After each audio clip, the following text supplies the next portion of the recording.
तो आपने पिछले पॉडकास्ट में सुना था कि फनी बोल रहा था कि घर में कुछ काम कराना है, यानी कि होम रेनोवेट कराना है। भाई ये जो ना व्लॉगर का एक पूरा ट्रेडमार्क हो गया है कि भाई इससे कंटेंट आना ही आना है। तो इनको जो ना हर 6 महीने में एक बार जो ना तोड़ फोड़ घर में करवा के नया इंटीरियर करवा के वो दिखाना है, जिससे कि इनके जो गिरते हुए व्यू है वापस से आ जाए। ये इनका ना पक्का सच्चा सा एक साथी सा हो गया है कि अगर ये रेनोवेट नहीं कराएंगे तो समझ लीजिए कि भाई इनके व्यूज आएंगे ही नहीं। ड्राइंग रूम में काम कराना था लेकिन किचन शामिल कर ली, और किचन में काम होगा तो पूरे हॉल में काम हो जाएगा। तो इनका पूरा प्लान ये है कि ये पिछले जो भी 3-4 महीने हैं ना वो सारे के सारे इस पे लगा दे, और ये 2-4 महीने जो है ना ये कहाँ पे दूसरे घर में शिफ्ट होने का प्लानिंग है। चालू अपी की नहीं, एक्चुअली फनी की, क्योंकि फनी चाहता है कि मैं इसको यहाँ से दूर ले जाऊँ और टोटली अपने ऊपर डिपेंडेंट कर दूँ।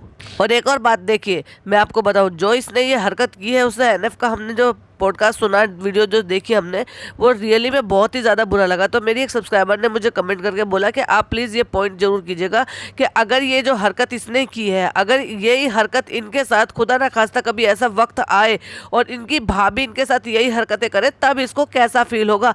तो क्या तब इसको महसूस होगा कि एक्चुअल में ऐसी चीज़ें होती हैं कि नहीं होती है, जिस तरह से ये अपनी ननद को जिस हाल में छोड़ के वहाँ से भाग कर आ गई है, और कैसा वो बेशरम भाई है।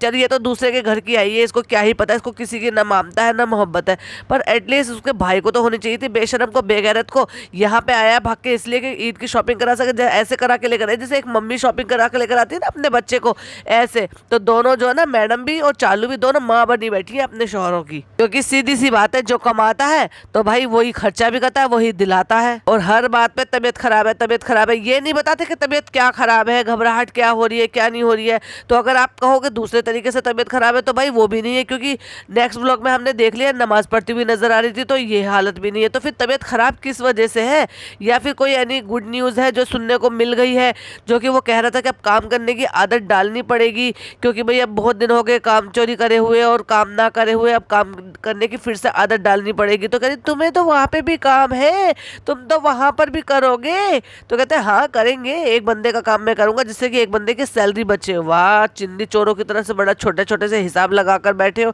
और जब बिना वजह के भी इतना खर्चा कर देते हो तब समझ में नहीं आता। और फ्रेंड्स, अब हो गए हैं रेडी, और हम हंसते हंसते ये बता रहे हैं कि हम एक बहुत ही स्पेशल मेहमान को लेने के लिए जा रहे हैं, और खुशी यहाँ पे झलक रही है। तो देखो, ना तो बीवी से बोला जा रहा है और ना मियाँ से, बेटी से बोला जा रहा है कि मेरे मियाँ आ रहे हैं। मतलब बीवी के मुंह पे शब्द नहीं आ रहे हैं कि मेरे वो आ रहे हैं, या पिज़्ज़ा के पापा आ रहे हैं, या पेहान के पापा आ रहे हैं। ना ना ना ना, वो कहती है तुम बोलो। अपनी माँ को तुमसे क्या कहती है, तुम बोलो। वो कहती है पिज़्ज़ा तू बोल। वो कहते हैं पिज़्ज़ा तुम बोलो। वो कहते हैं नहीं तुम बोलो। अरे भाई हद है, इतना बड़ा भी क्या इस बात के लिए पूरा आर्ग्यूमेंट करना। सीधा सा बोलो ना, बेहान के पापा आ रहे हैं और उनको रिसीव करने के लिए जा रहे हैं, और वो भी आ रहे हैं। अच्छा एक बात बताओ, खाला तो यहीं पर ही है, खाला को अगर जाना होता तो क्या टिकट का पहले से नहीं पता था? बिल्कुल पहले से पता था कि कब आ रहे हैं पिज़्ज़ा के पापा, तो खाला को चले जाना चाहिए था। और वो जो इतने दिन बाद आ रहे हैं, मियाँ बीबी को एक साथ टाइम स्पेंड करना चाहिए था अपने घर में, ना कि यहाँ जैसे रेलवे प्लेटफॉर्म की तरह से पड़े रहते हैं ना कि इस तरह से। ऑलरेडी इतनी पब्लिक यहाँ पे पड़ी हुई है, ऊपर से वो खालू आके भी यहीं पर ही रुक जाएंगे, जैसे कि हमें उम्मीद थी कि यहीं रुके हुए हैं। नहीं तो मुझे लगा था कि शायद खाला को लेकर वो मोदाहा निकल जाएंगे और शायद ईद वहीं की करके आएंगे, पर अब खालू भी ऐसा लग रहा है कि खालू भी ईद यहीं की कर जाएंगे, बजाय इसके कि 1 साल में 1.5 साल में आए हैं। तो भाई जब आए हैं तो अपने परिवार वालों से मिले, जाके अपनी माँ से मिले, पापा के उसमें भी नहीं आ पाए थे। 1.5 साल में आए, तो देखो भाई अब अपना अंदाजा लगा लो, भी 1.5 साल तो नहीं हुआ ना उनके पापा को एक्सपायर हुए हुए, यानी कि पेहान की नाना को एक्सपायर हुए हुए। तो अगर उस बीच में वो नहीं आ पाए थे, छुट्टी का हिसाब किताब नहीं हुआ था, तो पहले सीधा उनको अपनी माँ के पास जाना चाहिए था, अपनी माँ से मिलना चाहिए था। पर नहीं, ये सारी बहनें ऐसी है, इनको माँ बापों से कोई लेना देना नहीं है। ऐसे इनके शोहर हो जाते, जैसे फनी हो गया है ना, उसको अपने माँ बाप से कोई लेना देना नहीं है। ऐसी जो है पापा इब्राहिम है, उनको अपने माँ बाप से कोई लेना देना नहीं था, तभी तो ये हालत है। क्योंकि जब घर के बड़ों की हालत होती है ना, तभी छोटे भी वही सब चीजें सीख पाते हैं। इतना शर्मा शर्मा के कह रही है हाँ पिज़्ज़ा के पापा आ रहे हैं।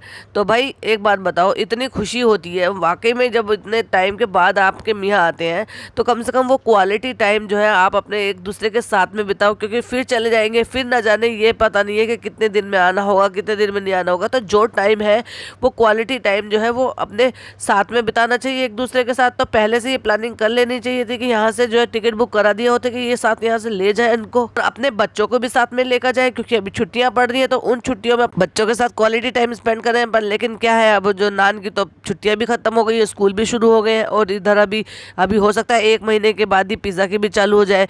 तो मेरा कहने का मतलब ये है कि जब इतने दिन में पापा लोग आ रहे हैं और अपनी मम्मी भी यहाँ पे रह रही है, फिर ऐसे पूरा परिवार इधर से उधर बिखरा पड़ा था, तो वो परिवार क्यों ना एक हो जाए कुछ टाइम के लिए, जब तक उसके पापा आ रहे हैं। पोर्ट लेकर जा रहे हैं, और उसमें चलो भाई पिज़्ज़ा नान तो इसलिए जा रहे हैं क्योंकि उनके पापा आ रहे हैं, लेकिन नहीं, ये सबको ढोकर लेकर जाना चाहती थी और कह रही थी ना, वो मेमा इसलिए नहीं जा रही क्योंकि उसकी मम्मी नहीं जा रही है, और चलो भाई एयरपोर्ट तक ही तो जा रहे हैं तो इसलिए हम सबको क्या लेके जाए, हम सभी जा रहे हैं।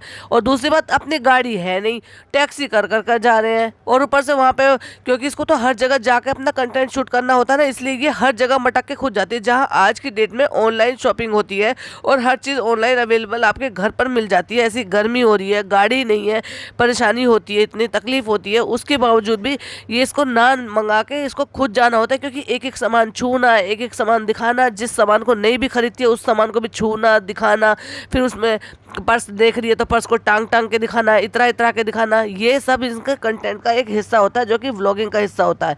और वही करने के लिए ये जो है खुद से जाती है, बजाय इसके कि ऑनलाइन ये सामान मंगा ले और अपने आप को आराम में दे। ना ना ना, ये खुद जाएगी और खुद शूट कर करके, इसलिए तो जाती है ये। और देखो, ये पहली बार ऐसे बोलती हुई नजर आई है, ये जो मुंह बताती है, तस्वे बहाती है, बीमार हो जाती है, तो ये जो चल रहा था ना, तो ये इसको भी डायबिटीज आई है। देखो, अब तक इतना खाना पीना ठूसम ठास ये सब कुछ चल रहा था, तो इसने स्पेशली ये बोला 9:01 यानी कि 9 मिनट 1 सेकंड पर इसने बोला फ्रूट वाले भैया को कि मुझे ना शुगर है, मुझे शुगर है, तो इसलिए मुझे मीठा जूस मत देना। और डायबिटीज़ आई है, पिज़्ज़ा को भी आई है, तो घर में सारे लोग पेशेंट हो गए। ये होता है अनहेल्दी लाइफस्टाइल जीने का और अनहेल्दी खाने पीने का नतीजा। जबकि लोगों को डाउट हो रहा था कि इसकी सेहत ऐसी होती जा रही है, वैसी होती जा रही है, और यही वजह सूजे सूजे से मुंह से ये घूमती रहती है और रोना धोना मचाती है। अभी जो लेटेस्ट व्लॉग आया था, जब तक मैं पॉडकास्ट बना रही थी तब तक लेटेस्ट व्लॉग भी आ गया था, और उसमें जो शुरुआत की है ना भाई साहब, क्या सूजे हुए मुंह से रो धो के जैसे कितना रोई धोई हो, लेकिन उस रोने धोने का कारण नहीं बताती है, जबकि शक्ल से दिख जाता है कि कितना रो के उठी है ये अभी। और भाई की और बहन की दोनों की ट्रेनिंग भी चालू है, क्योंकि उनको आगे जाके व्लॉगिंग करियर संभालना है, इसलिए तो वो पढ़ नहीं रहे, इसलिए तो वो बहुत ही अलग एक फॉर्म में घूमते हैं स्कूल में कि भाई हमें क्या करना है पढ़ाई लिखाई करके, हमें तो अपने बहन भाई की विरासत ही संभालनी है। और भैया एयरपोर्ट पे इतने सारे पेपराजी खड़े होते हैं, इतनी बड़ी सेलिब्रिटी है, किसी ने भी कवर नहीं किया, किसी ने एक सिंगल फोटो वीडियो नहीं ली बेचारी की। अरे ले, ये तो बड़ी बेइज्जती हो गई भाई। मतलब मानना पड़ेगा, इतनी बड़ी अपने आप को सेलिब्रिटी और इतनी बड़ी स्टार समझती है, किसी ने ऐसे भी नहीं छापा कि जनाब की मैं बहन जो है एयरपोर्ट पे घूम रही थी अपने खालू को ढूंढते हुए, मैडम की ननद जो है एयरपोर्ट पे घूम रही थी बेकार से कपड़े पहनकर, हाथ में जो है वो कोस्टा की कॉफ़ी लेकर, और फिर वहां जाके इसकी नौटंकी शुरू हो गई। फ्रेंड्स खालू नहीं मिल रहे, फ्रेंड्स खालू पता नहीं कहाँ चले गए, फनी उसको वहां पे ढूंढने के लिए गए थे, पता नहीं खालू कहाँ चले गए। ओ माय गॉड, खालू थे या सुई थे जो मिल नहीं रहे थे। और खालू को भी पढ़ा लिखा दिया है, सिखा दिया है भाई कि व्लॉगिंग हो रही है, शूटिंग हो रही है, तो आप सबको जो है ना एक साथ आना है। तो सबको खींच खींच के बुला बुला के, सबको बुला बुला के कंधे पे हाथ रख के फोटोज खिंचवा रहे हैं। मतलब की ट्रेनिंग दे दी गई है हर एक घर घर के मेंबर को शूट करने के लिए और अपना कंटेंट दिखाने के लिए, क्योंकि इसको चाहे बार बार भी घर से बाहर आके गाड़ी में बैठ के फ्रूट लेने के लिए आना हो, जूस लेने के लिए आना हो, बर्तन लेने के लिए आना हो, ग्रोसरी लेने के लिए आना हो, सब्जी लेने के लिए आना हो, हर बार बाहर निकलेगी। जैसे बस अब यही रह गई है घर से बाहर आने के लिए। वो जो लड़का है इतना बड़ा हो रहा है, उसको कोई चीज़ जिम्मेदारी देंगे नहीं देंगे, सिखाएंगे या नहीं सिखाएंगे कि नहीं गाड़ी में दोबारा नहीं आ सकते क्योंकि हमने टैक्सी कर रखी है, हमारी गाड़ी है नहीं, तो चलो फ्रूट्स भी अभी लेकर चलते हैं और जूस भी अभी लेकर चलते हैं, सब्जियां भी अभी लेकर चलते हैं, ये भी अभी लेकर चलते हैं, वो भी अभी लेकर चलते हैं। फिर देखो लीची खा रही है, फिर कह रही है शुगर है ना सबको, तो भाई लीची तो मीठी होती है, फिर क्यों लेकर जा रही हो? अगर सबको शुगर है तो मत लेकर जाओ ना, छोड़ो उसको। मीठे फल लेने क्यों? खुद को शुगर है, लड़की को शुगर है, अम्मी को शुगर है, खालाओं को शुगर है, तो सबको शुगर है, तो फिर रह कौन गया? खालू घर में आए हैं, खालू का वेलकम करने के लिए ना सोफे से उठी नहीं अम्मी। अरे ना ना ना ना भाई, मैं तो मैम साहब हूँ, मैं सोफे पे से नहीं उठती, सोफा नहीं छोड़ती हूँ भाई मैं। और वहीं बैठे बैठे जो है उनसे गले लगा जा रहा है, जो भी लाड प्यार दुलार किया जा रहा है वही वहीं किया जा रहा है उनसे। ना केवल इनका कि उठ जाए, ढंग से दुआ सलाम करें, अपने घर पे आने वाले मेहमान का वेलकम करें जो कि 1.5 साल में आ रहे हैं, और गाल पे हाथ लगा के एक पट्टे से मार के खाला को, ये उनका मियाँ बीवी का प्यार है भाई। होता है बहुत बहुत सारे लोग ऐसे ही इसी तरह से अपना प्यार लव सब तरह से जताते हैं और फिर एक एक मेंबर को सबको जो प्यार से पुचकारा है, लेकिन हिलने को उठने को कोई तैयार नहीं है भाई। सोफे पे से जो सोफे पे बैठा है वो जम के ही सोफे पे बैठा है। ये तो वेलकम हो रहा है आने वाले मेहमान की, ये तो इज्जत है। अपने बहनों की ये इज्जत करती है सुटारा बेगम। और हंसते हंसते कह रही डॉक्टर खाला बोलो कुछ, तो कह रही है बोलो क्या, आते ही मार दिया आते साथ। भाई वो उनका प्यार है, उस तरह से वो उनका प्यार जताने का तरीका है। और देख लो भाई घर में आने वाले मेहमान की जो 1.5 साल में आए हैं उनकी ये इज्जत है कि घर में दाल चावल बना रहे रोजाना बिना वजह की अननेसेसरी चिकन मटन बनाने वाले आज खालू के मेहमान आने पर, यानी कि वो जो मेहमान आए हैं उनके आने पर दाल चावल बना रहे। ओ माय गॉड, शर्म नहीं आई इन दोनों माँ बेटियों को। और भाई साहब अम्मी की शक्ल देखो, एक स्क्रीनशॉट लगा रही हूँ, अम्मी कितना बौखला गई है कि लीची खराब लाई हो, सारी लीची खराब दी है तुम्हें। ओ माय गॉड, कोई घुसकर ना लेकर आता है ना कोई घुसकर देता है। और ये भाई कितना बैश कर रही थी उसको, कितना बुरा भला बोल रही थी। हम सब पे ट्रस्ट कर लेते हैं, सबने ऐसे बोला। हम तो हमेशा सब्जी वाले भैया से भी यही कहते हैं, आप अपने आप से छाट कर दे दो, तुम्हारे हाथ में मेहंदी लगी थी। और दूसरी बात ये है कि पानी पड़ते ही, यानी कि अगर पानी जैसे वो छींटे मारते रहते हैं ना, थोड़ा भी अगर पानी में रह जाती है ना, तो लीची जैसा ऐसा फ्रूट है कि उसका जो छिलका है वो बहुत जल्दी गल जाता है, बहुत जल्दी वो खराब हो जाती है। तो लीची को तो बहुत ही ज्यादा सेंसिटिव होती है। जैसे थोड़ी बूंदाबांदी शुरू हो जाती है ना, तो जैसे ये बता रही है मानसून आ गया है मुंबई में, तो जैसे मानसून आ गया है तो उसके बावजूद भी ये खराब होना लाजमी है। अगर जैसे कहीं भी सूखे इलाके अभी चल रहे, जैसे वहाँ बारिश नहीं हुई, तो वहाँ आपको प्रॉपर और अच्छी लीची मिलेंगी। उसमें उसकी क्या गलती थी भाई, उसने कौन सा छाट छाट के गंदे गंदे थोड़ी ना दिए हैं आपको, जैसी उसके पास थी उसने वैसे तोल के दे दी।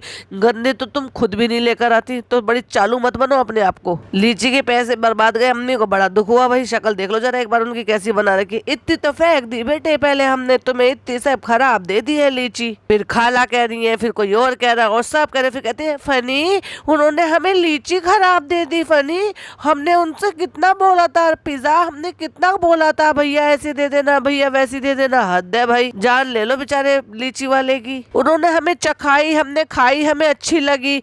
तो भाई उन्होंने उनको ना पता नहीं होगा तुम कितनी बड़ी सेलिब्रिटी हो, तुम कितनी बड़ी सेलिब्रिटी की बहन हो, तुम कितनी बड़ी सेलिब्रिटी की ननद हो, तुम खुद अपने आप में कितनी बड़ी इन्फ्लुएंसर हो। इसलिए उसको बेचारे को पता नहीं होगा, इसलिए उसने उठा के तुम्हें जानबूझ के खराब लीची दी होंगी। तो फ्रेंड्स हमने भैया से कहा था हमें अच्छी वाली दे दो, भैया ने हमें ऐसे दे दी। इससे सीख मिलती है कि हमें ट्रस्ट नहीं करना चाहिए। ट्रस्ट, और तुम तो खुद ट्रस्ट के लायक नहीं हो। एक लीची के खराब निकलने पर भाई साहब कितनी देर ज्ञान बांटा है इसने। दाल से पानी निकल आया फ्रेंड्स। अच्छा भाई, जब दाल चढ़ाते हैं ना तो उसमें कुछ ड्रॉप जो है ना वो ऑयल की डाल देनी चाहिए, उससे दाल जो है ना उफन कर ऊपर नहीं आती है। पर ये चालू अप्पी को कौन बताए, ये चालू अप्पी के काम है या खाला के काम है। तो भाई ये तो खैर कोई क्या ही कहे, ये थोड़ी सी ट्रिक की बात है कि इस ट्रिक को यूज कर लिया करें। ऊपर से कहती कुकर की गलती है या मेरी, इसका मतलब इसी ने दाल चढ़ाई है। अब भैया सूटकेस खुल गया है और सूटकेस खुल के अब बारी आ गई है वहाँ की चॉकलेट बांटने की, जिसके लिए सारे बच्चे इंतजार कर रहे थे, चाहे फिर वो छोटे हो चाहे वो 34 साल के हो। तो भाई वो चॉकलेट बांटी जा रही है, नारियल की चॉकलेट है और पता नहीं कहाँ कहाँ की कैसे कैसे चॉकलेट है। उस चॉकलेट के ऊपर भी भाई मेहर को कितनी बार इसने 2 बार, कम से कम 5 मिनट में 2 बार टोका है। चॉकलेट पे चॉकलेट खाई जा रही है। ये चॉकलेट शहर ने खा के यहाँ पर रख दी है। फनी ये हमारे लिए दिए, खालू ने हम दोनों के लिए दिए। वहाँ की चॉकलेट, वहाँ से जो भी आता है ना ये च्युइंगम जरूर लेकर आता है। अब क्योंकि जिसको गुटखा खाने की, बीड़ी पान तंबाकू खाने की आदत है ना, तो उनके लिए सबसे आसान होता है अपने एडिक्शन से छुटकारा पाने के लिए, फिर चाहे वो गुटखा पान बीड़ी तंबाकू हो, सिगरेट हो या कोई भी हो। और शूट करने के उसने लालच में और कंटेंट क्रिएट करने के लालच में ये इतनी अंधी हो जाती है कि इसको ये भी नहीं दिखता कि मैं क्या शूट कर रही हूँ और क्या नहीं। अम्मी बैठी है बिना दुपट्टे के, अच्छे खासे उनके ब्राउन से बाल दिख रहे हैं, डार्क ब्राउन कलर के बाल, ऊपर से शायद थोड़े से सफ़ेद हो रहे हैं या शायद उनके जो है कम बाल है, तो इसलिए उनका जो ना हेड का वो स्केल दिखाई दे रहा है। क्या है वो देखो जरा, एक स्क्रीनशॉट लगाया है, अम्मी बैठी हुई हैं और ऐसे ही अंधाधुंध शूट करने में लगी पड़ी है। देखो जरा एक स्क्रीनशॉट अटैच किया है। ओए यहाँ पे कोई कुकिंग हो रही है। ओए ये तो भारती मैम वाली वायरल रेसिपी है, मैंगो रेसिपी, जिसको खुद का ही नाम दे दिया, अजीबोगरीब। बना रही है मैंगो की वायरल रेसिपी, जिसमें दूध गाढ़ा करके वो फिल करके उसमें भर देते हैं ना। ओए मैंगो पे कुछ लिखा है, धोए नहीं, कहती धो दिया है, इनको हम पील करेंगे। जैसे खुद बहुत साफ सुथरे और अच्छे काम कर लेती होगी। और ये जो मैंगो की आइसक्रीम बनी है ना, और उसको फिर नेक्स्ट पॉडकास्ट में दिखाया भी है, नेक्स्ट वीडियो में दिखाया है, और पापा से जो है खिला के टेस्ट करा के रिव्यूज़ भी लिया है कि अरे वाह मेरी बेटी ने तो बहुत अच्छा कुछ बनाया है, और क्या क्या इसने किया है। तो उसके लिए आप वेट करें हमारे नेक्स्ट पॉडकास्ट का, क्योंकि जो इसके आने वाले व्लॉग पर होगा, जो कि अभी लेटेस्ट आया है। वीडियो पसंद आए तो लाइक शेयर कीजिएगा, चैनल पे पहली बार आया तो सब्सक्राइब कीजिएगा। मिलती हूँ एक और अच्छी सी वीडियो के साथ, और अपने पॉइंट ऑफ व्यू जरूर शेयर कीजिएगा, क्योंकि मैं हर कमेंट का रिप्लाई जरूर करती हूँ। चलिए मिलते हैं नेक्स्ट वीडियो में, टिल देन बाय बाय।